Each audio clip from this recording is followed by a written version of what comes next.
So, the good news, guys, is we're finally recording this episode of our podcast together.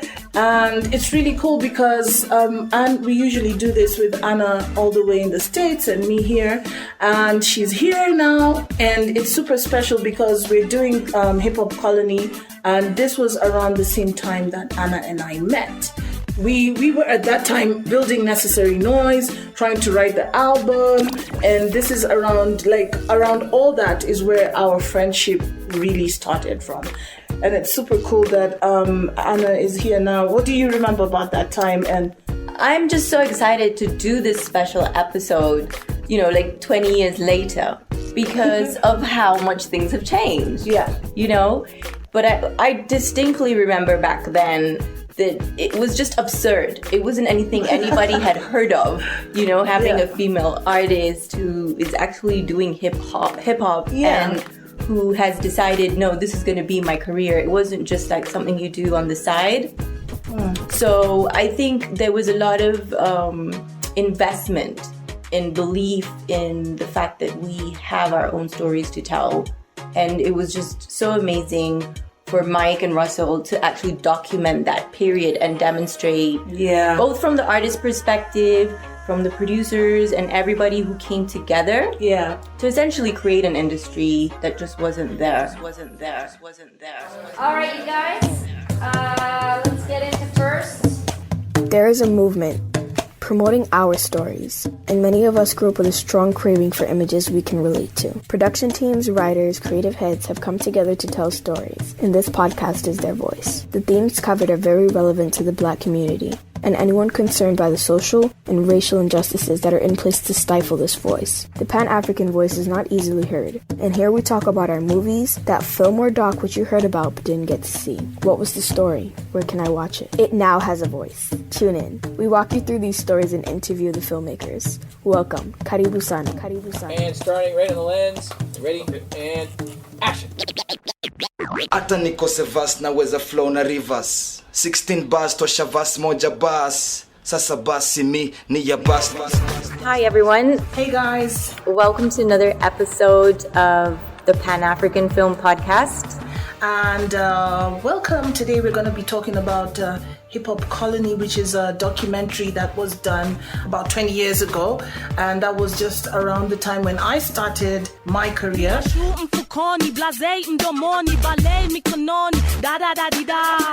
It seems like such a long time ago when this all happened, and so I happened to be in the documentary. If you watch it, you'll see a very young version of I. And it was exciting because it was basically giving us a little bit of a push, because we felt like, it was such a struggle. And then here are these guys wanting to find out about the journey. And so that was really, really exciting for us. It basically captures the evolution of Kenyan hip-hop culture in the early 2000s as an expression of the oppressive repercussions of British colonization. It depicts the personal struggles of emerging artists at the time and how these helped to shape a new industry, transforming their passions essentially into professions. It explains why their music touched so many and paved the way for one of the largest contemporary music industries on the continent today. I'm actually out in California, so this is a special edition where I came to meet Mike. And Russell, you're calling in from where? Dallas, Texas. Oh, nice. To begin with, just want to do a quick introduction, and so if you could each, as a welcome to the episode, just tell us a little bit about yourselves and briefly explain how you were involved in the creation of Hip Hop Colony back in 2000. Was it 2003, 4? Around that time, yeah. We started filming end of 2003 and 2004 sometime. We finished filming in 2004. Okay, so do you want to introduce yourself? Yeah, I'll start. Like you heard, my name is Michael Wanguhu. I've been in the States now for over 20, oh my God, I can't remember how many years now. For a long time. And we filmed Hip Hop Colony back in 2003, 2004, trying to capture the inception of Kenyan hip hop at the time we thought it was. Since then, I've been continuing to do film. I've been doing films, documentary mostly. Over the years, different pieces, online pieces. I work in the industry now, still promoting African music every time I can. I've done a bunch of stuff here in the States doing African entertainment. We brought that to the Bay Area again a long time ago following the film. So I've just been involved with trying to promote African culture, entertainment culture here in the States since I live in the States.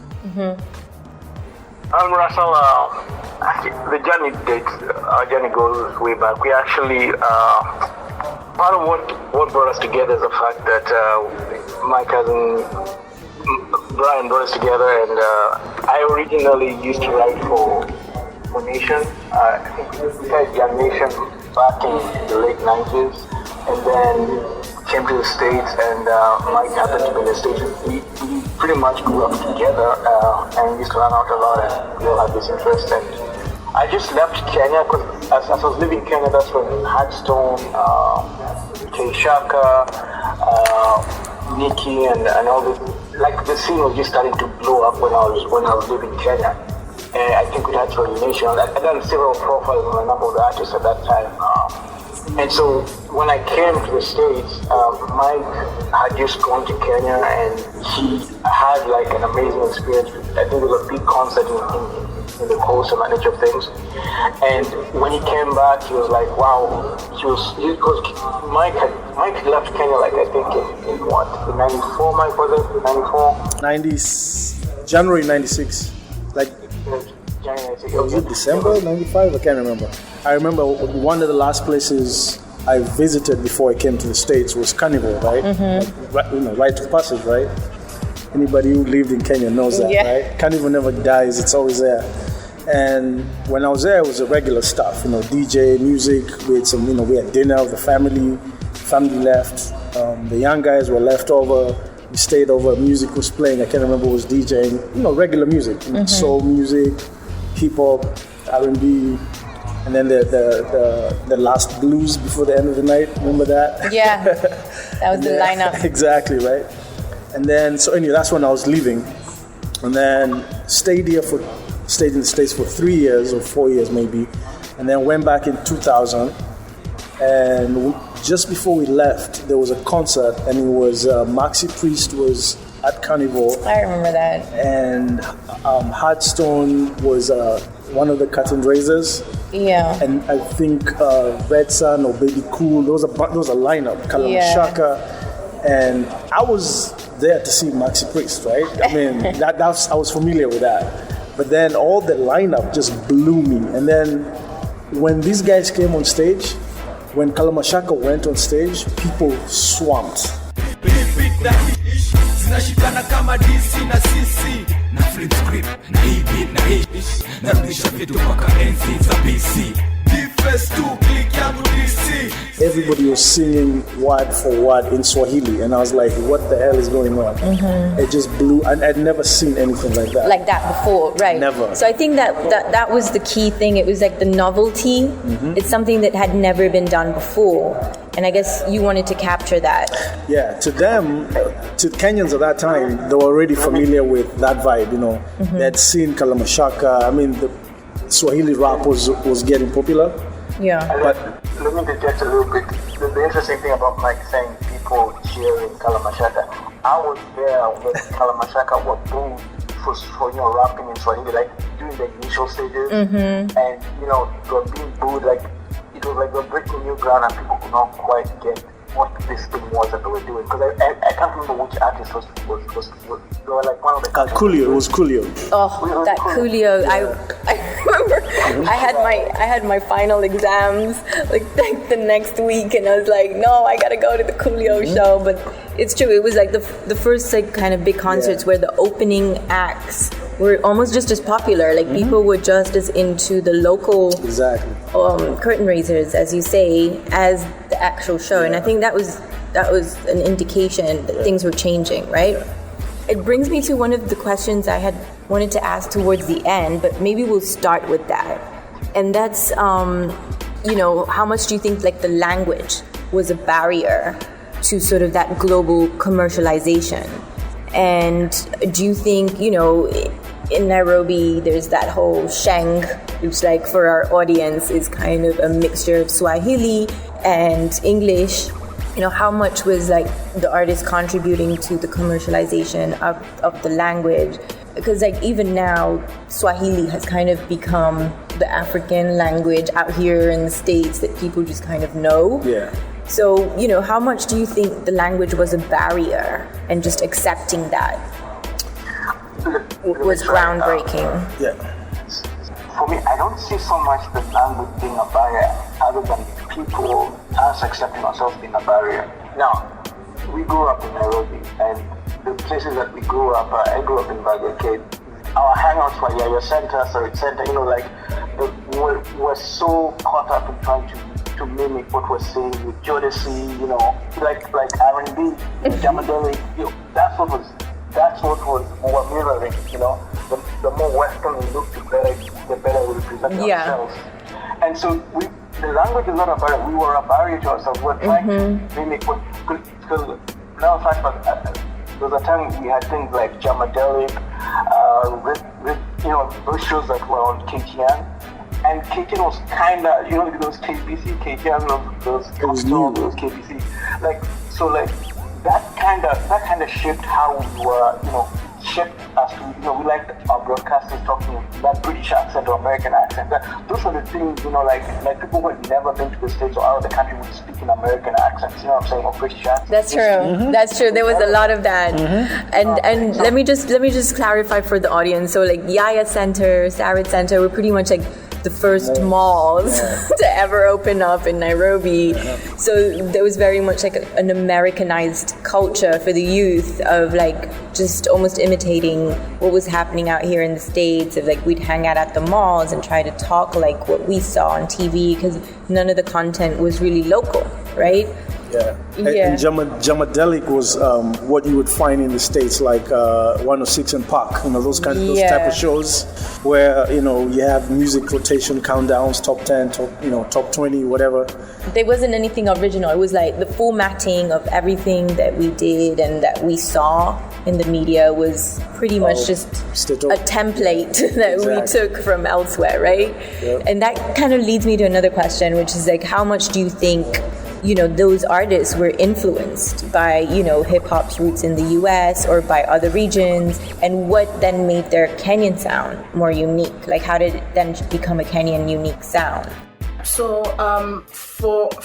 we listened to a lot of American hip hop, and you had to like buy cassettes or tapes or really hustle to get this music, because on the radio, the only American sound I would say was on the radio was soul music, like a lot of soul and stuff. But mostly it was like Lingala, Congolese music, gospel music and stuff like that. And so it was really hard to get a hold of the American music, but there was ways to get it. It was like you hustle, you get the music. Have you heard the new Pac album and all that stuff? It was super exciting, and I think we were greatly influenced. Most people, we imitated American musicians, especially in hip hop, the hip hop heads, so a lot of musicians actually were influenced to that. Most people used to rhyme, but they used to rhyme in English, right? They want to do it like Snoop Dogg, they want to do it like, NWA.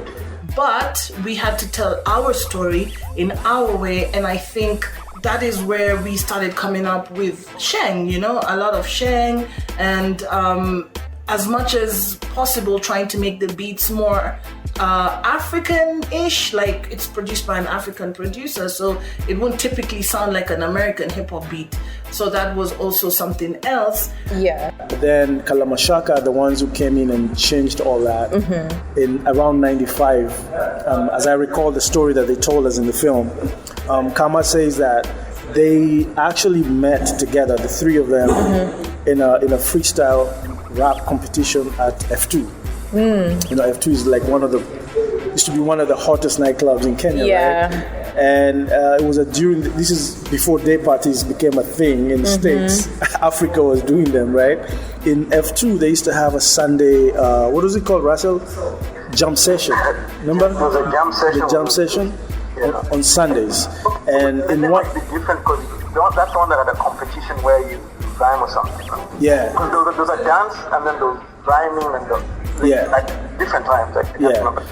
Yeah, so that's how like Kalamashaka came together in one of those rap ciphers, rapping competition battling, and they were rhyming in Swahili, and nobody had ever done that before. Yesu ameingia ndani ya nyumba. Yesu ameingia ndani ya nyumba. Yesu ameingia ndani ya nyumba. Nikishaka crew emeyu ndani ya rumba. And they connected, met each other, and that's how they became Kalamashaka, together. So they basically started changing the face of music. And then I believe a year later, Ted Josiah recorded them. And this is through a connection that David Murady, another industry vet back home in Kenya, who connected them to Ted Josiah. And Ted was able to record them, and that's how Tafsiri Hii, the first officially recorded Kenyan rap, was done.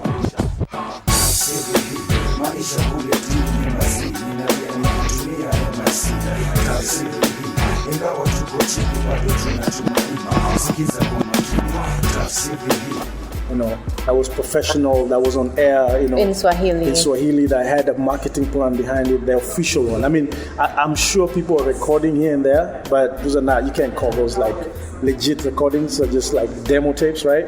Yeah. This was not a demo tape, this was an official recording. Tafsiri became the song that really paved the way for everybody else. With Kalamashaka, I believe I was the first one to publish an article about them for Young Nation. Oh yeah, that's right. Yeah.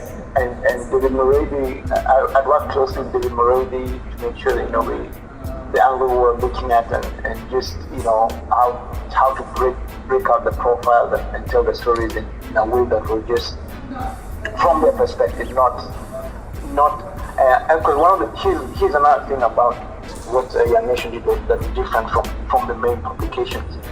The main publications, like the main nation in this particular instance, they didn't quite get the artists per se and what we're trying to do. So it was kind of like almost belittling them to an extent, but not really appreciating the weight of what they were doing.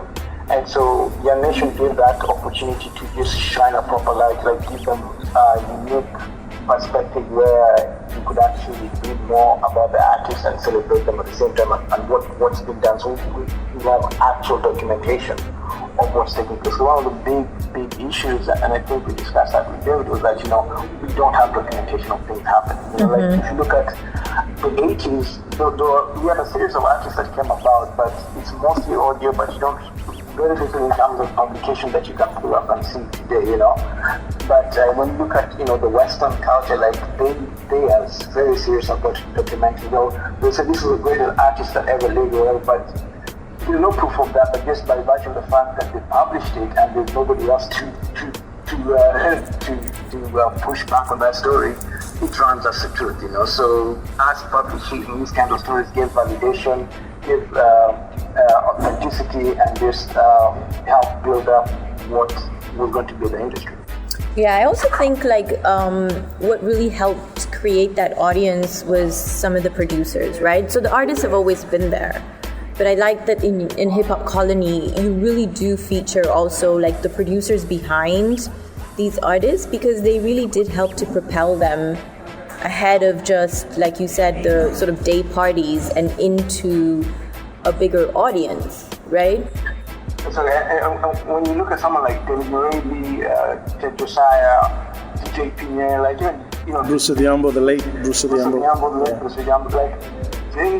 It's like they set up a different path, a different course for that the artists that were going to take. Like they saw this can be a legitimate business, And so they set up like actual steps to make this a legitimate industry, to make this artist legitimate, and to build fan bases and actual income, create actual income, revenue, generate actual revenue for these artists and the industry as a whole. Yeah, so we were all in Kenya at that time, really, when these artists were emerging. But it was obvious, at least to me, that it took a lot of perseverance and dedication because they essentially had to become the trailblazers of an industry that just wasn't there. My personal journey was really, really tough. Going to the studios and then, what, you're a female, okay, we can rap. Oh, okay. Oh, you want to rap in Sheng? Oh, okay. Is she dreaming? And, you had to make a decision and consciously say, you know what, I'm going to dedicate myself to this. I'm going to open the way so that the next artist and the next artist to come after me don't have to go through these questions. Like, we already proved that it can happen, that yes, you can have a female MC from Africa, from Kenya, from Nairobi, and so that the next artist, would come out and not have such a big problem with the same struggles that I had, basically. A lot of artists, including myself, had to really persevere and dedicate a lot of our energy and time to building something, to building an industry that was literally non-existent, and to be able to look back on it right now and see how far the industry has come is such a blessing. And it was one thing to do it as a passion or a hobby, but they essentially were the first to make it a profession, like to actually make a career out of it. Yeah, and I can give you a good example that I have. I'm so proud of this dude till this day, man. Nonini. Nonini is one of those guys who took this thing and ran with it, right? Ran with it to the point where some of the issues that we addressed in a hip-hop colony about royalty payments, the lack of royalty payments and whatnot in the music industry, he was able to come in and be part of the solution, right? I think as we speak right now, he's the chairman or the president of the royalty collecting agency in Kenya. Okay. So those kind of things. He's been very involved with making sure that the artists get paid, so we have now a legit royalty collecting agency in Kenya, and I think he's the chairman. So we've had artists who've been on both sides of the game right now. So I know Angela and Mbuki, I think, from Tattoo. Remember the group Tattoo? I do. I recently watched like a documentary on like the gospel industry in Kenya and how that evolved, and I think she was interviewed on that. Yeah. So that's what I'm saying. So we've seen people actually who took this and ran with it. With Nonini, for example, he's gone on and created. He was a fast guy I saw really take this and run it like an industry. At one point, I remember I went to Kenya when we were filming our second documentary in Kenya. We met one of those days and we were joking about this. He had 2 vehicles following him. He had an entourage. Everybody was on payroll. He had bouncers, whole bodyguards. Like, it was an industry, right? He was a mini Jay-Z running in Kenya. Like, he had a whole team behind him and everybody was on payroll. So for him to be able to have an industry where you're employing drivers and bouncers and and he's got a merchandising arm, he's got so many businesses. I just saw the other day he's selling sheep. He's selling goats and sheep from South Africa. Cattle. Exactly. Like, he's expanded his brand so much that he understands what this means. You know what I'm saying? Like, he created literally something out of nothing to where it's not just about him anymore, it's about the community. Right. So to me that is impressive. That's amazing to see how something that was started like a joke. There's a scene actually in the film where they were recording. We went to where they used to record in Caliph Record. Their mixer and the recording studio was in their Claymore's parents' living room. Like, in the evening, they take out the mixer from the dining table because the parents have to come and eat. After they go to work in the morning, they bring back the mixer on the table, and that's how they're making the music in the living room. So imagine going from that in a small house in California to, at the time when I was meeting him, he was telling me how he's building a house for his mom. So, and again, just for our audience, California is a neighborhood in Nairobi.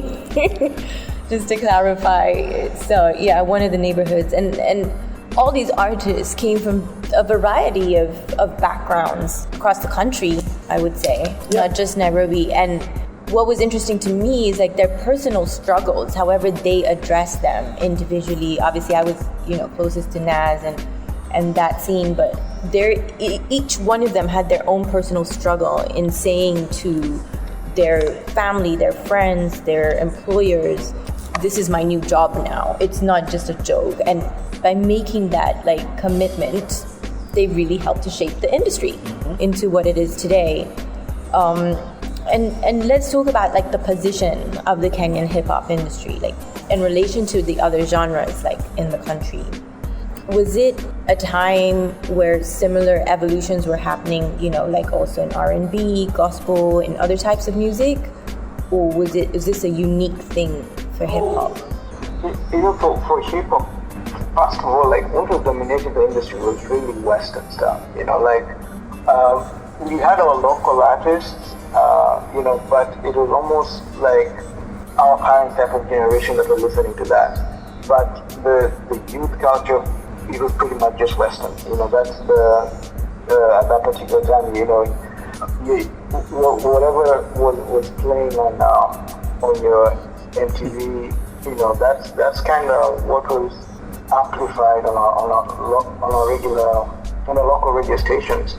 So the existence of a local industry was not really there. I mean, you had your safari songs, the mushrooms, that nature of groups that were there, but they're not like, it was almost like occasional songs that were played from time to time for their songs, And then you had songs that those were kind of phasing out, but patriotic type of songs, And then that like an actual local songs were not really there. And if were there, they were not really amplified like the Western songs were. Yeah, it was very, Russell, let me add into that. It was very siloed, right?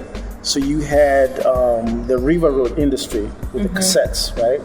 Those ones, they had their own thing going on in the underground where it was mostly Christian music. So the older people, the older generation, and with how much Christianity is a big deal in Kenya and Africa, they had their industry with the River Road music, cassettes, the matatus. You could go there and buy the cassettes, and that's how actually they used the matatu to be a distributing network of how the cassettes used to be distributed. Let me just explain for the audience. So in Kenya, at least back in the day, they're called matatus because that was the initial fee you had to pay. Like matatus, 3 shillings at the time is what you paid for public transportation. So they're essentially minivans that serve the public, but they're privately run, and so they have the liberty of decorating and playing their own music. So it'd be a whole audiovisual experience when you're going into them, because they'd graffiti the favorite artists and just dominate the music. It would be blasting. And it was just essentially, like you said, another medium of channeling, commercializing. Exactly, yeah. So that's what I'm saying. So the matatu, because the hip matatu, not all matatus, right? The inner city matatus, connecting all the inner main city routes, main hubs, you could say the main estates. Those ones were catered mostly to the youth, so they played the youth music. They had hip hop, R&B, Kenyan music occasionally, but mostly heavy Western music. But then the upcountry matatus, the smaller ones, the less decorated ones, the ones that follow the guidelines that the government say, make sure you have a yellow line or what have you. They played mostly the older music because older people used to use them for transport, right? And mostly that was now where you find the Christian music. And mostly those ones went up country and whatnot, different provinces, and that's how the Christian music network was more developed than the secular music, the urban music, the urban Kenyan music. So the traditional music, I'm talking about now the mushroom, the benga music, the Congolese music, because we had a lot of that. That network of industry was there. Because pre-existing. Yeah, it was pre-existing. Yeah, because don't forget, Kenya was traditionally. Actually, I shouldn't say traditionally. A long time ago, Kenya actually was a music hub in Kenya. And we had labels like Polygram and all this all those labels that were mostly UK based and European based, had a footing in Kenya, and they used to sign some of these older bands. This is like immediately after getting independence, late 60s, beginning to early 70s. We had music labels. Like Kenya, actually, Nairobi was one of the only places you could find a full-fledged recording studio. So people from Congo and elsewhere, Tanzania, used to come to Kenya to record. So we already had an industry, but over time, because of corruption and whatnot, and just the industry not being supported, all that fizzled out, it died. And we lost the labels, we lost all that. But that explains why we used to have a lot of Lingala music in Kenya, because the Pepe Kale and all those people used to come to Kenya to make it. Like if you didn't make it in Kenya, you couldn't make it back home. And the reason too why they did that is because things like the UN, or like the United Nations headquarters were in Kenya. All the multinationals were in Kenya, so that was a place to be back in the day. Yeah, so they were using for their media production. They were using studios or setting them up. Yeah, exactly. This is before, obviously, during apartheid, before all that, South Africa came into the scene. Oh yeah. And so it was pretty much the leader in terms of equipment and studios and setup. That makes sense. And then unfortunately at some point we lost that. And then the other thing about Kenya at that particular point is that it was like a major cultural hub in the sense, and when I say cultural hub, I mean like a Western cultural hub, because Kenya was, the part of the pride of Kenya, people used to talk about, and in other countries that you don't have to go to London, you can come to Nairobi, you'll see tall buildings and that nature of things. Like, we took a lot of pride in how Western Nairobi was, and it was a Western hub in the sense that tourists just loved coming to Kenya. And so a lot of our tastes were catering towards what they wanted to hear, what they wanted to see. So they came to see the wildlife. When they're interacting with us, we are almost trying to kind of almost match them in a sense. Almost like we're trying to be more American than American, but more British than the British in a sense, just because that's kind of how Western, how deeply rooted that Western culture was in Nairobi for that matter. So tourism and all those things, and the multinational companies coming, which was a big attraction just because of how Western we were. That helped a lot in that aspect. But what was happening is that our cultural aspects, our cultural roots were being buried in the process of adapting all of this. But when you look at how, when you talk about things like Swahili, those were things that were kind of shunned. If you spoke Swahili, it was like, Swahili is related to, like, when you're talking to house helps and that nature of things, that nature of people, that's when, that's who spoke Swahili. People who spoke English are the ones that, work the office jobs, the white collar jobs and that kind of thing, So those kind of things, at the beginning, it looked like, okay, we're willing to come to the Western culture. But when you look at countries like Tanzania, countries like Nigeria, we used to make fun of them for the fact that, they speak English with a funny accent, and we were just perfect in how we spoke our English, and many people say, hey, Arabs speak really good English. Those are compliments. People from Arabs get that a lot, And we really bought into that, we really bought that Kool-Aid. But those things ended up biting us, when culture started shifting and people started becoming more authentic, those are things that came to bite us eventually. Yep. It's the reason why, like in the movie, Kama says, back then in Kenya, when you ask a girl, what's your name, she would answer like Michelle, give you all these English names. But at the time, at least by the time we were filming Hip Hop Colony, people are like, yo, I'm Shiro, African names, they were proud to, use African names. Because by that time, the young people had made Swahili and Sheng the cool thing to do, I remember at one point, Nation actually, at the height of Kalamashaka doing so well, Nation actually gave him a radio show, They used to host a radio show in Swahili, in Sheng, which was amazing, going from one radio station, not too many years, a few years later, Swahili is so popular, and then now you have they invest in the whole Swahili youth, for the youth, speak Sheng if you want, talk, just play your own music, type of thing. So, people start opening up their minds like yeah, it's hard to tell where that came from, like going back to our roots and like seeking more authenticity. I can share this story. When I was working back in the same period, I was working in Nairobi for a PR agency, PR company, and I was in that.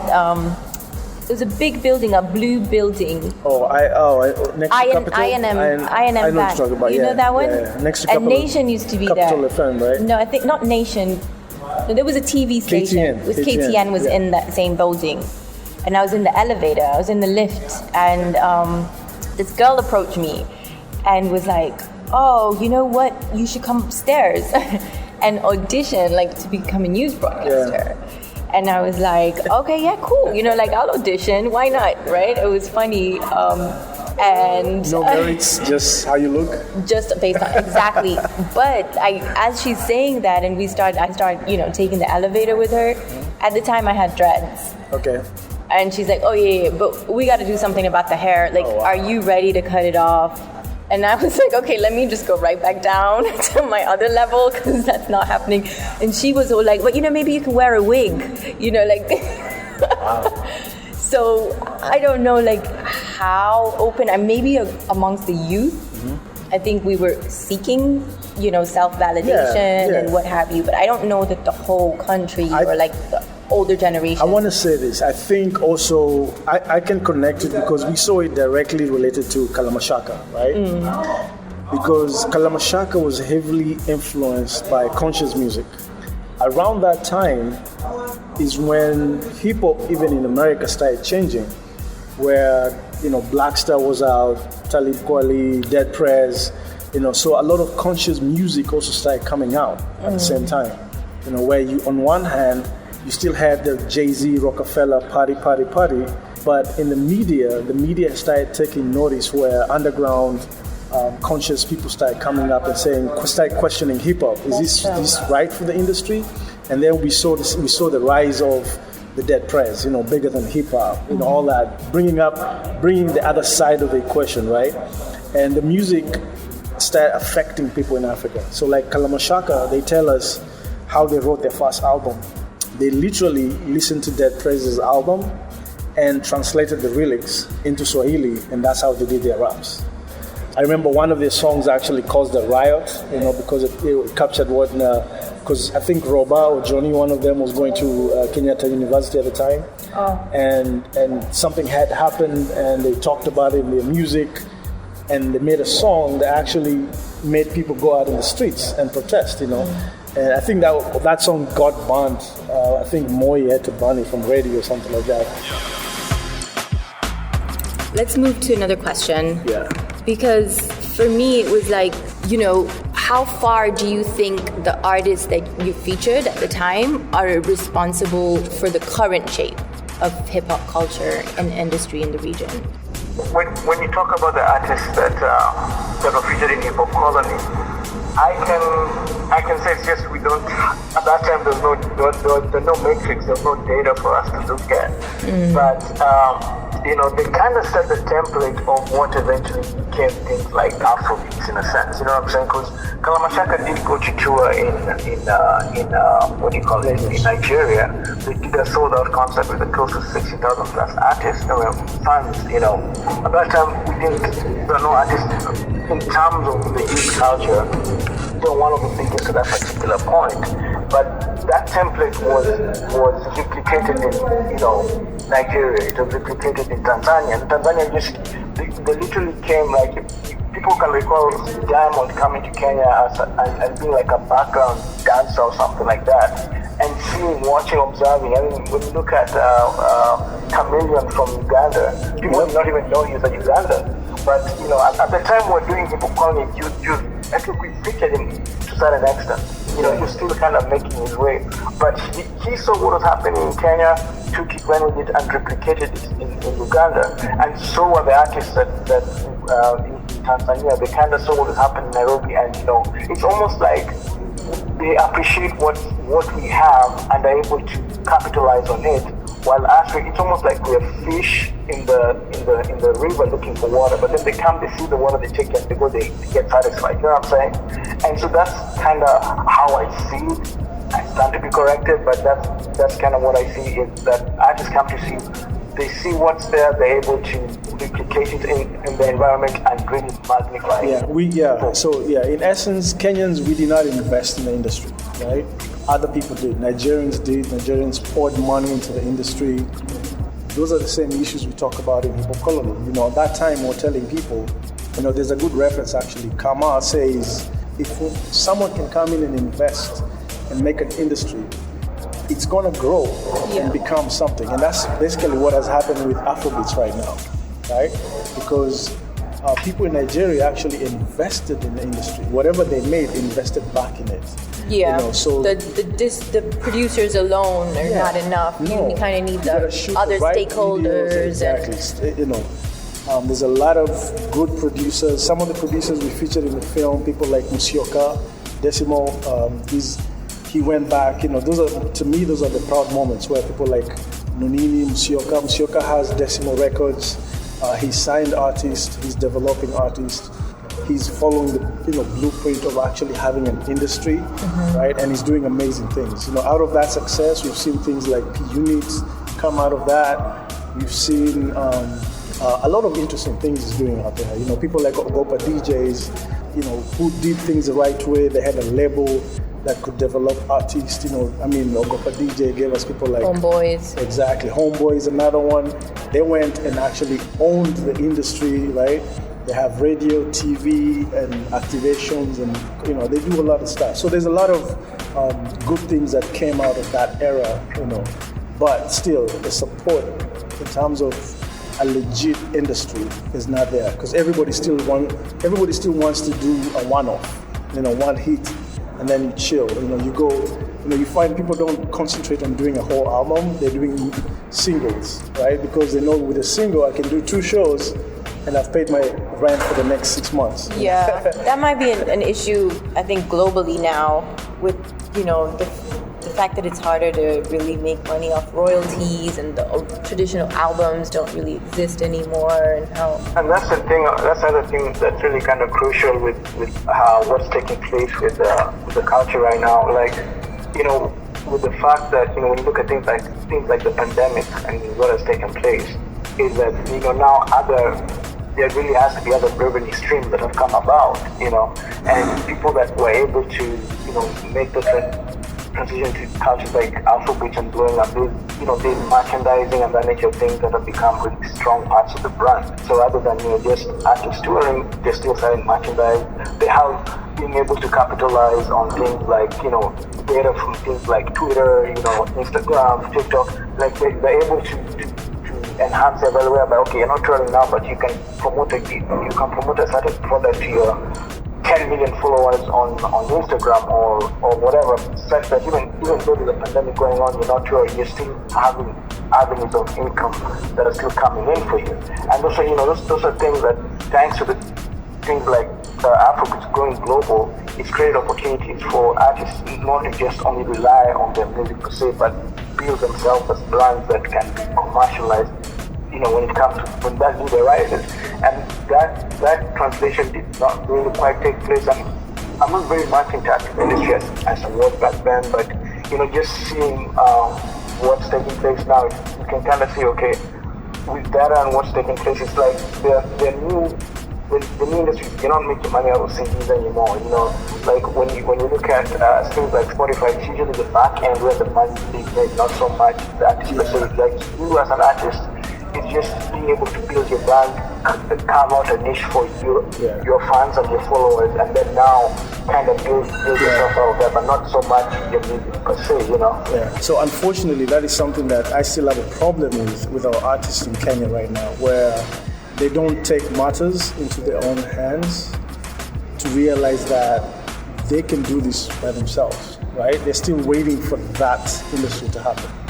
But I say it's about time that they realize that the industry is not coming, and you have the tools today. You have the tools that Russell is talking about. You have the Twitter, you have a computer, and you can log into some of these sites for free. And also, the biggest thing is you have to invest in yourself, right? You know, over the years, we've been involved with events where we've actually tried to continue helping the music industry in Kenya with events like South by Southwest, you know, where artists have been requested to come to appear to such festivals, but they don't want to invest their time and money in that. They get it twisted, they get it wrong, where they look at it like, oh, I need to be paid to go to a festival. And the whole concept of you promoting yourself is lost, you know what I'm saying? Like, right. Just because you have a song, it doesn't mean that someone needs to pay you to come to a festival, a global festival where you're gonna get discovered, right? So over the years, we've done events there and we've met artists from all over Africa. I mean, these people spend money, invest money, especially like South Africans and Nigerians. They come to Austin, South by Southwest, which is one of the biggest music festival, and they've gotten discovered, right?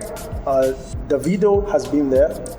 Mr. Easy has been there. This is before they blew up, before they got the deals. They came and invested time, money. They did their own events. They actually went as far as putting together their own side events when the festival is going on, because they understand the concept. And just to touch up and come full circle, Colony. Why was it Hip Hop Colony? I guess you've touched on this a little bit, but you know, again, is that the mentality that they were fighting back then, and was like really, you know, finally campaigning for themselves, finally actually breaking that cycle of, you know, like handouts and just waiting for somebody to be given to them? Is that why? No, really. It was more, okay.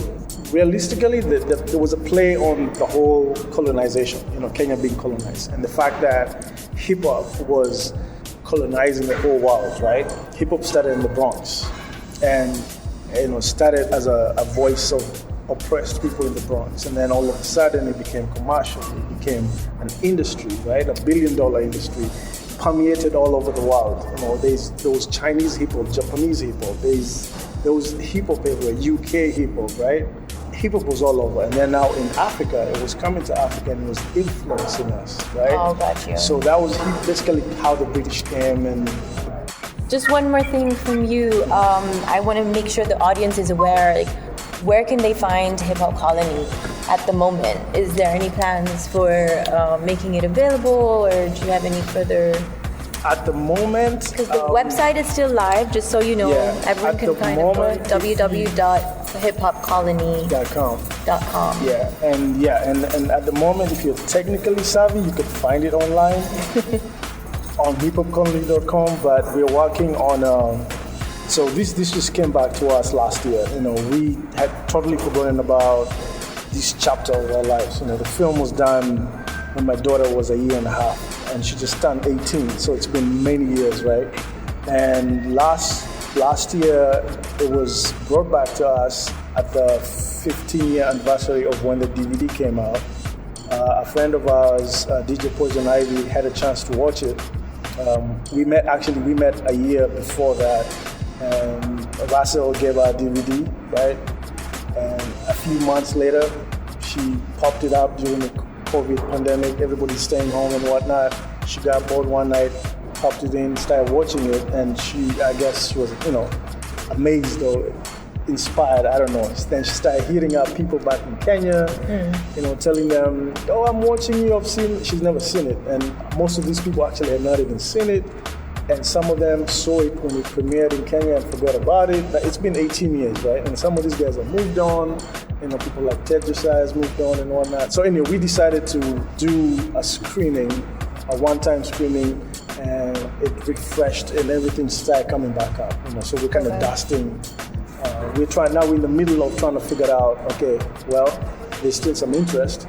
How can we get this out? So we're working and we're talking to some people to see how we can get it back on distribution. Okay. Might have to do a 20-year anniversary. That's what I'm waiting for. Okay. Personally, I'm waiting for that.